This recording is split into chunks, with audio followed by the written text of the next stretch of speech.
Coming up, Crystal Palace secure themselves another trophy, Manchester United have opened a very fancy training complex, and we might be only one game into the championship season, but fans are already calling for one manager's head. It's Sammy James here on Monday, August the 11th. Welcome to the premiere episode of First Up Football.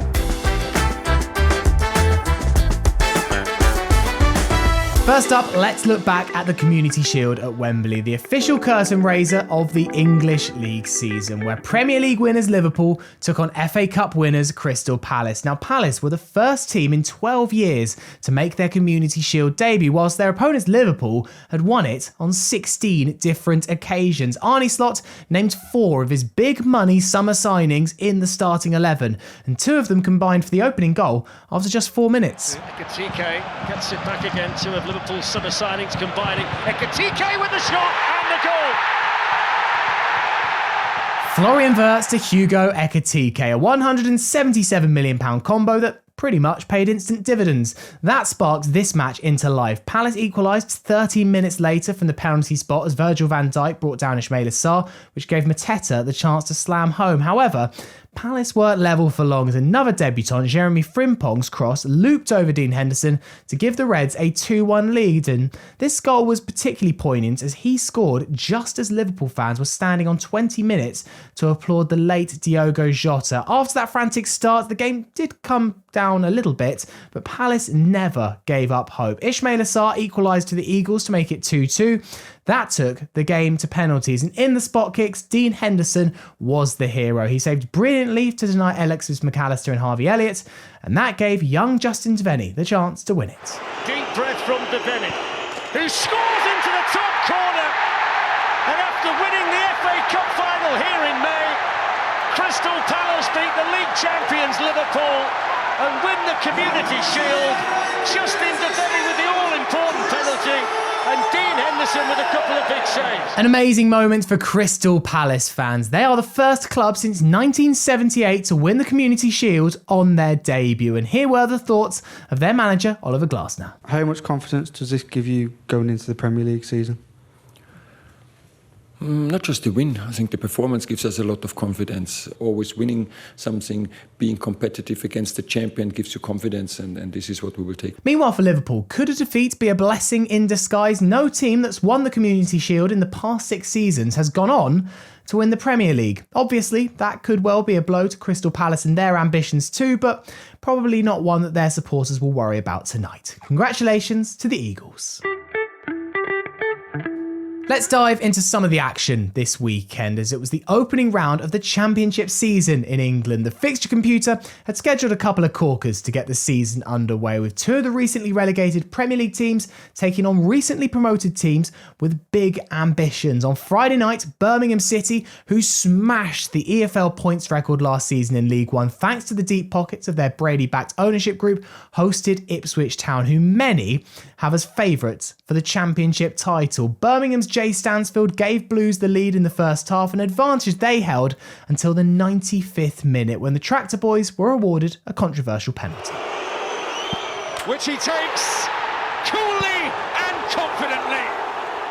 George Hurst with the equaliser for Ipswich Town, much to the fury of the Birmingham supporters in the stands, who felt that the handball decision against Lyndon Dykes was extremely harsh. There was then similar late drama in Saturday's lunchtime kickoff as Southampton hosted Wrexham, fresh from back-to-back-to-back promotions. Josh Windass put the Welsh visitors ahead from the penalty spot after 22 minutes, a lead that they held when the clock struck 90, but Ryan Manning equalised for the Saints, and then Manning set up the home side's dramatic winner. Manning the target here. Manning in behind Longman. It's Manning. Downs couldn't get to it, but it's first in. It's Jack Stevens. After last season's misery in the Premier League, I imagine that goal felt pretty sweet for Saints fans. Elsewhere in the Championship, last season's losing playoff finalists Sheffield United lost 4-1 at home to Bristol City. Meanwhile, Charlton Athletic made a successful return to the second tier with a 1-0 win at home against Watford, and Leicester City came from behind against Sheffield Wednesday, whose fans protested against their owner by arriving into the away end 5 minutes after the game got underway, a gesture which was applauded by the home Leicester supporters. Also this weekend, Everton's Hill Dickinson Stadium was properly unveiled to a capacity crowd as they hosted AS Roma in their shiny new stadium. Gotta admit, that Zcast theme sounding pretty good blasting through the new speakers, but it wasn't enough to inspire the Toffees to a victory, with David Moyes' side losing 1-0 thanks to a 70th minute goal from Roma's Matthias Süle. However, it wasn't all bad news for the Toffees, as after the first team played, a team of Everton legends dispatched a team of Roma legends by 2-0, with Phil Jagielka and Stephen Naismith rolling back the years to at least give the Toffees fans something to sing about. Also this weekend, Victor Gyökeres scored his first goal for Arsenal as the Gunners beat Athletic Club 3-0 at the Emirates. Manchester United drew 1-1 with Fiorentina. Nicholas Jackson missed both of Chelsea's friendly wins against Bayer Leverkusen and AC Milan as speculation about his future continues. Meanwhile, over at West Ham, a familiar name scored a screamer for opponents Lille. Ressortir côté Lillois, tranquillement. Benjamin André, le ballon dans la surface de réparation. Oh oui! Oh quel but! Incroyable! Quel but exceptionnel inscrit par Olivier Giroud, ça! Olivier Giroud has always been a scorer of great goals, and this one is no different from the 38-year-old Frenchman taking on his chest and a little bicycle kick on the turn. The match finished 1-1 after Nicholas Füllkrug equalised for the Hammers.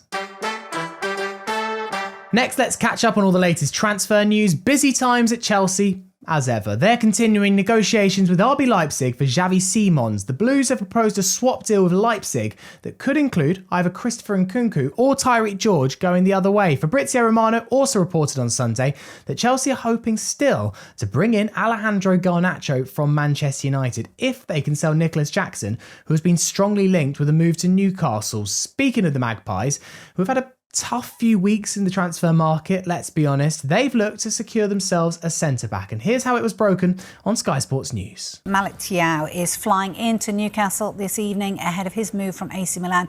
The defender will start his medical tomorrow. This one pretty much looks done. Malik Thiaw is set to join Newcastle early this week. The 24-year-old German international will sign from AC Milan in a deal reportedly worth up to £34.5 million. The Italian club then might be looking to splash that cash by signing Manchester United's Rasmus Højlund, according to the Athletic's Adam Crafton. However, if the two clubs can't agree on a sale price, a loan with a substantial fee may be arranged. Elsewhere, Everton's pursuit of Manchester City's Jack Grealish has continued, according to Paul Joyce, with Grealish himself said to be keen and the two clubs still negotiating a deal. Meanwhile, down in Bournemouth, they are looking to splash some cash as they're closing in on the signing of 24-year-old Bafodé Diakite from Lille for an estimated £34.5 million, including add-ons. He, though, is a necessary purchase given that Bournemouth's current centre-back, Ilya Zabani, has landed in Paris to join PSG, according to Fabrizio Romano.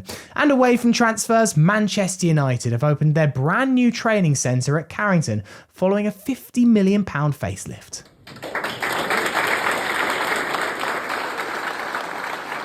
That was the polite ripple of applause after Sir Jim Ratcliffe cut the ribbon at Manchester United's new high-tech training ground. Enjoyable quote tweet of that video, by the way, from Francis Chip, who said, "Can see it's killing him to ruin a perfectly good piece of ribbon." However, Sir Jim has certainly not counted the pennies on this brand new training complex, which includes a barber's area, smart urinals, no idea what they are, 4 swimming pools, and a Formula 1 simulator, for reasons I still don't quite understand. No wonder, though, Benjamin Sesko turned down Champions League football at Newcastle to join the Red Devils on Friday.